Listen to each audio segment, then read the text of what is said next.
Hello friends, ಎಲ್ರಿಗೂ ನಮಸ್ಕಾರ. ಇವತ್ತು ಸಿಂಪಲ್ ಆಗಿ ಸ್ವಲ್ಪನೇ ಇಂಗ್ರೀಡಿಯೆಂಟ್ಸ್ ಉಪಯೋಗಿಸ್ಕೊಂಡು ರೈಸ್ ಬಾತ್ ಯಾವ ರೀತಿ ಮಾಡೋದು ಅಂತ ನೋಡೋಣ. ಸಿಂಪಲ್ ಆಗಿ ರೈಸ್ ಬಾತ್ ಮಾಡೋದಕ್ಕೆ ಕೆಲವೊಂದು ಐಟಮ್ಸ್ ಇದ್ರೆ ಸಾಕಾಗುತ್ತೆ. ನಮಗೆ ಇಲ್ಲಿ ತರಕಾರಿ ಯಾವುದೇ ತರಕಾರಿ ಬಳಸ್ತಾ ಇಲ್ಲ ನಾನು. ನಿಮಗೆ ತರಕಾರಿ ಮನೇಲಿ ಇಲ್ಲ ಅಂದಾಗ ಕೂಡ ನಾವು ಈ ತರ ಪ್ರಿಪೇರ್ ಮಾಡ್ಕೊಳ್ಬಹುದು, ತುಂಬಾ ಚೆನ್ನಾಗಿರುತ್ತೆ. ಅದ್ರ ಜೊತೆಗೆ ಒಂದು ಸಲಾಡ್ ಮಾಡ್ಕೊಂಡ್ರೆ ಸಾಕು, ಮೊಸರು ಸಲಾಡು. ನಾನು ಇಲ್ಲಿ ಮೂಲಂಗಿ ಸಲಾಡ್ ಮಾಡ್ಕೊಳ್ಳೋಕೆ ರೆಡಿ ಮಾಡ್ಕೊಂಡಿದ್ದೀನಿ. ನಾನು ಈ ಕಪ್ ಮೆಜರ್ಮೆಂಟ್ ನಲ್ಲಿ 1 ಲೋಟದಷ್ಟು ಅಕ್ಕಿ ತಗೊಂಡಿದ್ದೀನಿ. 1 ಲೋಟ ಅಕ್ಕಿಗೆ 1/4 ಲೋಟದಷ್ಟು ನೀರಾದ್ರೆ ಸಾಕಾಗುತ್ತೆ. ನಾನಿಲ್ಲಿ ಜೀರಾ ರೈಸ್ ತಗೊಂಡಿದ್ದೀನಿ. ಇದೆಲ್ಲ ಮಸಾಲಾ ಐಟಮ್ಸ್ಗಳು ಸ್ವಲ್ಪ ಫ್ರೈ ಮಾಡ್ಕೊಂಡು ರುಬ್ಕೋಬೇಕಾಗುತ್ತೆ. ಇದು ಒಗ್ಗರಣೆಗೆ 1 ಗೆಡ್ಡೆಷ್ಟು ಈರುಳ್ಳಿ ಸಣ್ಣದಾಗಿ ಕಟ್ ಮಾಡಿ ಇಟ್ಕೊಂಡಿದ್ದೀನಿ, ಸ್ಲೈಸ್ ಉದ್ದುದ್ದ.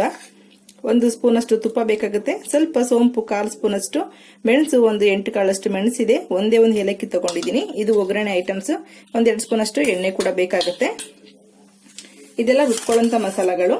ಸ್ವಲ್ಪ ತೆಂಗಿನಕಾಯಿ ತುರಿ 1-2 ಸ್ಪೂನ್ ಅಷ್ಟು, ಸ್ವಲ್ಪ ಶುಂಠಿ 1 ಇಂಚಷ್ಟಿದೆ, 1 ಪಾವು ಅಕ್ಕಿಗೆ, 1 ಗೆಡ್ಡೆಷ್ಟು ಬೆಳ್ಳುಳ್ಳಿ ಇದೆ, 1 ಟೊಮೊಟೊ ಇದೆ, ಪುದೀನ ಸೊಪ್ಪು ಸ್ವಲ್ಪ, ಕೊತ್ತಂಬರಿ ಸೊಪ್ಪು ಸ್ವಲ್ಪ ಇದೆ. ಇದನ್ನು ಕೂಡ ಫ್ರೈ ಮಾಡ್ಕೊಳ್ತೀನಿ ಈ ಪ್ಲೇಟ್ ನಲ್ಲಿ ಇರೋಂಥದ್ದನ್ನ. ಇದು ಕೂಡ ಫ್ರೈ ಮಾಡ್ಕೋಬೇಕು.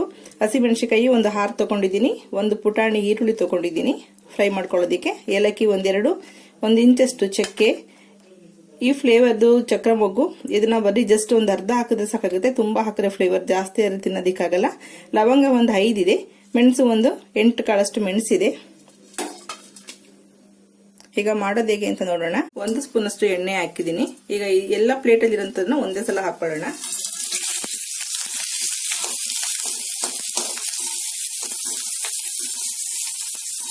ಹಸಿಮೆಣಸಿನಕಾಯಿನ ಸ್ವಲ್ಪ ಮುಟ್ಬಿಟ್ಟು ಹಾಕೊಳ್ಳಿ, ಇಲ್ಲ ಅಂದ್ರೆ ನಿಮ್ಗೆ ಮೈ ಮೇಲೆ ಹಾರೋ ಚಾನ್ಸ್ ಇರುತ್ತೆ. ಜಸ್ಟ್ 1-2 ನಿಮಿಷದಷ್ಟು ಫ್ರೈ ಮಾಡ್ಕೊಂಡ್ರೆ ಸಾಕು. ಸ್ವಲ್ಪ ಹಸಿಮೆಣಸಿನಕಾಯಿ ನೋಡಿ ಸ್ವಲ್ಪ ಕಲರ್ ಚೇಂಜ್ ಆಗುತ್ತೆ, ಫ್ಲೇವರ್ ತುಂಬಾ ಚೆನ್ನಾಗಿರುತ್ತೆ ಈ ತರ ಫ್ರೈ ಮಾಡಿ ಹಾಕೊಂಡ್ರೆ.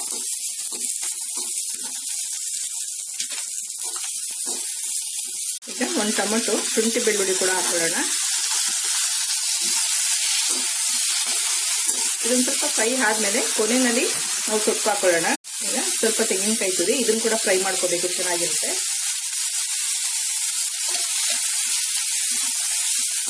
ತೆಂಗಿನಕಾಯಿ ತುರಿ ಇದ್ರೆ ಹಾಕೊಳ್ಳಿ, ಇಲ್ಲ ಅಂದ್ರೆ ಪರವಾಗಿಲ್ಲ.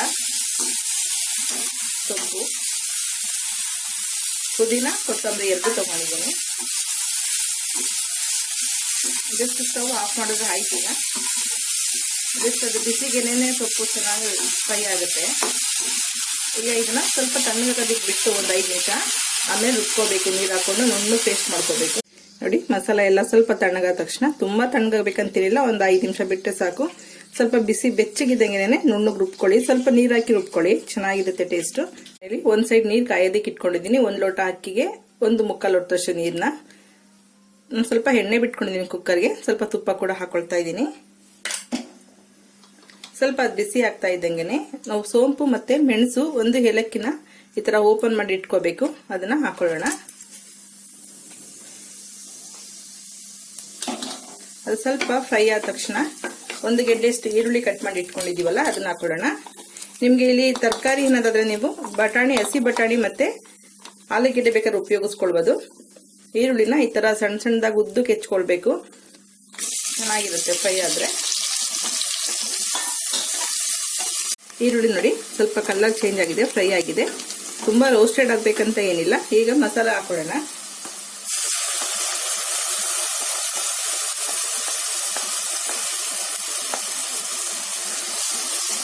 ಮಸಾಲನ ಈ ತುಪ್ಪ ಮತ್ತೆ ಈರುಳ್ಳಿ ಜೊತೆಗೆ 1 ನಿಮಿಷದಷ್ಟು ಫ್ರೈ ಮಾಡ್ಕೊಳ್ಳಿ. 1 ನಿಮಿಷದಷ್ಟು ಫ್ರೈ ಆಗಿದೆ. ನಾನು ತುಂಬಾ ಎಣ್ಣೆ ಹಾಕಿಲ್ಲ, ಹಾಗಾಗಿ ಸ್ವಲ್ಪ ಎಣ್ಣೆ ಬಿಡೋದು ನಿಧಾನ ಆಗುತ್ತೆ. ಸ್ವಲ್ಪ ನೆನೆಸಿ ತೊಳೆದಿರೋಂಥ ಅಕ್ಕಿ ಹಾಕೊಳ್ಳೋಣ. ಅಕ್ಕಿ ಹಾಕೊಂಡು ಈ ಮಸಾಲನಲ್ಲಿ ಜಸ್ಟ್ ಲೈಟ್ ಆಗಿ ಒಂದ್ಸಲ ಮಿಕ್ಸ್ ಮಾಡ್ಕೊಳ್ಳಿ. ಮಸಾಲಾ ಫ್ಲೇವರ್ನೆಲ್ಲ ಅದು ಅಬ್ಸರ್ವ್ ಮಾಡ್ಕೊಂಡ್ರೆ ಅನ್ನ ಕೂಡ ತುಂಬಾ ಹಗಲು ತರ ಬರುತ್ತೆ, ತುಂಬಾ ಟೇಸ್ಟಿ ಆಗಿರುತ್ತೆ. ಸಾರಿ, ನೀವು ಯಾವುದೇ ರೈಸ್ ಬಾತ್ ಅಥವಾ ಪಲಾವ್ ಮಾಡೋದಿದ್ರು ಕೂಡ ಈ ಪ್ರೊಸೀಜರ್ ಮಸಾಲಾಗೆ ಅಕ್ಕಿ ಹಾಕೊಂಡು ನೀವು ಫ್ರೈ ಮಾಡೋದ್ರಿಂದ ತುಂಬಾನೇ ಚೆನ್ನಾಗಿರುತ್ತೆ. ಟ್ರೈ ಮಾಡಿ ನೋಡಿ ಒಂದ್ಸಲ.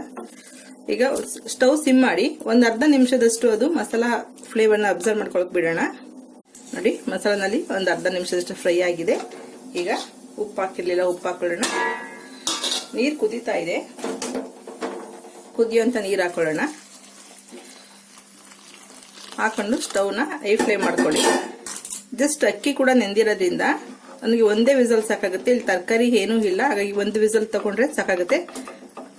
ನಿಮ್ಗೇನು ತುಂಬಾ ಸಾಫ್ಟ್ ಬೇಕನ್ನ ಅನ್ನೋದಾದ್ರೆ ಇನ್ನೊಂದು ಸ್ವಲ್ಪ ನೀರನ್ನ ಜಾಸ್ತಿ ಮಾಡ್ಕೊಳ್ಬಹುದು. ಈಗ ನೀವು ಟೇಸ್ಟ್ ನೋಡಿ ಉಪ್ಪು ಖಾರ ಸಾಕಾಗತ್ತಾ ಅಂತೇಳಿ. ನಿಮ್ಗೆ ಏನಾದ್ರು ಉಪ್ಪು ಜಾಸ್ತಿ ಅನ್ಸಿದ್ರೆ ಒಂದು ಸ್ಪೂನ್ ಮೊಸರು ಅಥವಾ ಒಂದು ಲೆಮನ್ ಈ ತರ ಏನಾದ್ರು ಹಾಕೊಳ್ಬಹುದು. ಆದಷ್ಟು ಉಪ್ಪು ಹಾಕ್ಬೇಕಾದ್ರೆ ನೋಡ್ಕೊಂಡೆ ಹಾಕೊಳ್ಳಿ. ಖಾರ ಏನಾದ್ರು ಕಮ್ಮಿ ಅನ್ಸಿದ್ರೆ ಒಂದೆರಡು ಹಸಿಮೆಣಸಿನಕಾಯಿ ಕೂಡ ಚೀಲ ಹಾಕೊಳ್ಬಹುದು ಇದಕ್ಕೆ. ಈಗ ಕ್ಯಾಪ್ ಹಾಕಿ ಒಂದು ವಿಸಲ್ ಕೂಗಿಸ್ಕೋಬೇಕಾದ್ರೆ ಕೊನೆಯಲ್ಲಿ ಒಂದು ಅರ್ಧ ನಿಂಬೆಹಣ್ಣು ಹಾಕೋಣ. ನಿಂಬೆಹಣ್ಣು ಹಾಕೋದ್ರಿಂದ ಕೂಡ ಅನ್ನ ತುಂಬಾ ಹಗಲು ಬರುತ್ತೆ, ಟೇಸ್ಟ್ ತುಂಬಾ ಚೆನ್ನಾಗಿರುತ್ತೆ. ಸ್ವಲ್ಪ ಮಸಾಲ ಯಾವುದೂ ಆಡ್ ಮಾಡ್ತಾ ಇಲ್ಲ, ಜಸ್ಟ್ ಹಳದಿ ಪುಡಿ ಒಂದು 1/4 ಸ್ಪೂನ್ ಅಷ್ಟು, 1 ಸ್ಪೂನ್ ಅಷ್ಟು ತುಪ್ಪ ಹಾಕೊಳ್ಳೋಣ. ನಿಮ್ಗೆ ಪುದೀನ ಸೊಪ್ಪಿದ್ರೆ ಈಗ ಮೇಲ್ ಸ್ವಲ್ಪ ಹಾಕೊಳ್ಬಹುದು. ರೆಡಿ ಆಯ್ತು. ಇದಕ್ಕೆ ಮತ್ತೇನು ಮಿಕ್ಸ್ ಮಾಡೋಂಥದ್ದಿಲ್ಲ, ಜಸ್ಟ್ ಒಂದು ವಿಸಲ್ ಕೂಗಿಸ್ಕೊಳ್ಳೋಣ. ಈಗ ನೋಡಿ ಒಂದು ವಿಸಲ್ ಕೂಗಿಸ್ಕೊಂಡಿದೀನಿ. ಜಸ್ಟ್ ಲೈಟ್ ಆಗಿ ಈ ತರ ಮಿಕ್ಸ್ ಮಾಡಿ. ನಮ್ಗೆ ಎಲ್ಲೂ ವೈಟ್ ರೈಸ್ ಇಲ್ಲ, ನಿಮ್ಗೆ ಗೊತ್ತಾಗ್ತಾ ಇರ್ಬೋದು. ನಾವು ಚೆನ್ನಾಗಿ ಕುದಿಯಕ್ ಬಂದಾಗ ಕ್ಯಾಪ್ ಹಾಕಿದ್ರೆ ಕುಕ್ಕರ್ದು ನಿಮ್ಗೆ ವೈಟ್ ರೈಸ್ ಬರಲ್ಲ. ಎಲ್ಲ ಅಕ್ಕಿನೂ ಒಂದೇ ಕಲ್ಲನಲ್ಲಿ ಒಂದೇ ಮಸಾಲಾನ ಅಬ್ಸರ್ವ್ ಮಾಡ್ಕೊಂಡು ಬೆಂದಿರುತ್ತೆ. ನೋಡಿ ಎಷ್ಟು ಚೆನ್ನಾಗಿ ಅಗಗ್ಲ ತರ ಆಗಿದೆ. ಈಗ ಇದಕ್ಕೆ ಒಂದು ರಾಯ್ತ ಮಾಡ್ಕೊಳ್ಳೋಣ. ನಾನಿಲ್ಲಿ ಮೂಲಂಗಿ ರಾಯ್ತ ಮಾಡ್ಕೊಂಡಿದ್ದೀನಿ. ಇವತ್ತು 1 ಕಪ್ ಅಷ್ಟು ಮೊಸರು ತಗೊಂಡಿದ್ದೀನಿ. ಫ್ರೆಶ್ ಮೊಸರು, ತುಂಬಾ ಹುಳಿ ಇರೋದು ಬೇಡ. ರಾತ್ರಿ ಹಾಕಿದ್ರೆ ಬೆಳಿಗ್ಗೆ ಉಪಯೋಗಿಸ್ಕೊಳ್ಳೋಕೆ ಚೆನ್ನಾಗಿರುತ್ತೆ. ನಾನು ಇಲ್ಲಿ ಮೂಲಂಗಿ ಒಂದು 1/4 ಭಾಗದಷ್ಟು ತುರಿದು ಇಟ್ಕೊಂಡಿದ್ದೀನಿ. ತೊಳೆದ್ಬಿಟ್ಟು ಮೇಲೆಲ್ಲ ಸ್ವಲ್ಪ ಕೊತ್ತಂಬರಿ ಸೊಪ್ಪು, ಸ್ವಲ್ಪ ಲೈಟ್ ಆಗಿ ಖಾರ ಇರ್ಲಿ ಅಂತೇಳಿ ಒಂದೇ ಒಂದು ಗ್ರೀನ್ ಚಿಲ್ಲಿ ಉದ್ದಕ್ಕೆ ಹೆಚ್ಚಿಟ್ಕೊಂಡಿದ್ದೀನಿ. ಯಾಕಂದ್ರೆ ತೆಗ್ದಾಕೋದಿಕ್ಕೆ ತುಂಬಾ ಈಸಿ ಆಗುತ್ತೆ. ಈರುಳ್ಳಿ ತುಂಬಾ ಸಣ್ಣದಾಗಿ ಒಂದು ಈರುಳ್ಳಿ ಹೆಚ್ಚಿಟ್ಕೊಂಡಿದ್ದೀನಿ. ಇದಕ್ಕೆ ನೀವು ಹಸಿ ತೆಂಗಿನಕಾಯಿ ತುರಿ ಕೂಡ 1 ಸ್ಪೂನ್ ಅಷ್ಟು ಹಾಕೊಳ್ಬಹುದು, ಚೆನ್ನಾಗಿರುತ್ತೆ. ಮೊಸರುಗೆ ನೀರ್ ಹಾಕಕ್ ಹೋಗ್ಬೇಡಿ, ಗಟ್ಟಿ ಮೊಸರೇ ಇರ್ಲಿ. ಯಾಕೆಂದ್ರೆ ಉಪ್ಪು ಹಾಕಿದ ತಕ್ಷಣ ಈರುಳ್ಳಿ ಮತ್ತೆ ಮೂಲಂಗಿ ಎಲ್ಲ ನೀರು ಬಿಟ್ಬಿಡುತ್ತೆ. ಹಾಗಾಗಿ ನೀವು ಯಾವಾಗ ಸರ್ವ್ ಮಾಡ್ತೀರಾ ಅವಾಗ ಉಪ್ಪು ಹಾಕೊಂಡು ಕೂಡ ನಡೆಯುತ್ತೆ. ನೋಡಿ ಚೆನ್ನಾಗಿದೆ. ನೀವು 10 ನಿಮಿಷ ಬಿಟ್ಕೊಂಡು ನೋಡಿದ್ರೆ ಸಾಕು. ನೀವು ಇನ್ನೊಂದು ಸ್ವಲ್ಪ ಜಾಸ್ತಿ ಆಗಿರುತ್ತೆ ಅದು ನೀರು ಬಿಟ್ಕೊಂಡು. ಉಪ್ಪು ಹಾಕಿದ್ರೆ ಮಾತ್ರ ಜಾಸ್ತಿ ನೀರು ಬಿಡುತ್ತೆ. ನೀವು ಸೌತೆಕಾಯಿ ಹಾಕೋದಿದ್ರೆ ಮೂಲಂಗಿನ ಕ್ವಿಟ್ ಮಾಡಿ ಸೌತೆಕಾಯಿ ಹಾಕೊಳ್ಬಹುದು, ಅದು ಚೆನ್ನಾಗಿರುತ್ತೆ.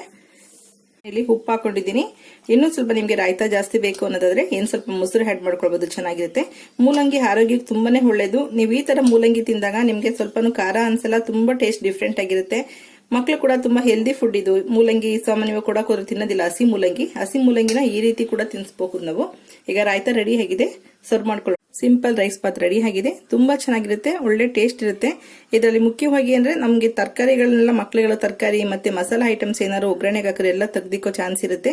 ಟಿಫನ್ ಬಾಕ್ಸ್ ಕಳಿಸಿದ್ರೆ ನಿಮ್ಗೆ ತರಕಾರಿ ಅಥವಾ ಹಸಿಮೆಣಸಿನಕಾಯಿ ಎಲ್ಲರ ಜೊತೆಗೆ ನಿಮ್ಗೆ ಅನ್ನ ಕೂಡ ವಾಪಸ್ ತಗೊಂಡ್ ಬರ್ತಾರೆ. ಹಾಗಾಗಿ ಈ ತರ ಕೊಟ್ಟಾಗ ನಿಮ್ಗೆ ಮಕ್ಕಳು ಇದರಲ್ಲಿ ಡಿವೈಡ್ ಮಾಡೋದಕ್ಕೆ ಅಥವಾ ಇಂಗ್ಲಿಸೋದಕ್ಕೆ ಯಾವುದೇ ಐಟಮ್ ಸಿಗಲ್ಲ. ತುಂಬಾ ಚೆನ್ನಾಗಿ ಇಷ್ಟಪಟ್ಟು ಕೂಡ ತಿಂತಾರೆ. ಓಕೆ ಫ್ರೆಂಡ್ಸ್, ಈ ವಿಡಿಯೋ ಇಷ್ಟ ಆಗಿದೆ ಲೈಕ್ ಮಾಡಿ, ಶೇರ್ ಮಾಡಿ, ಸಬ್ಸ್ಕ್ರೈಬ್ ಮಾಡಿ. ನೀವು ಮನೇಲಿ ಒಂದ್ಸಲ ಟ್ರೈ ಮಾಡಿ ನೋಡಿ. Okay bye, thank you.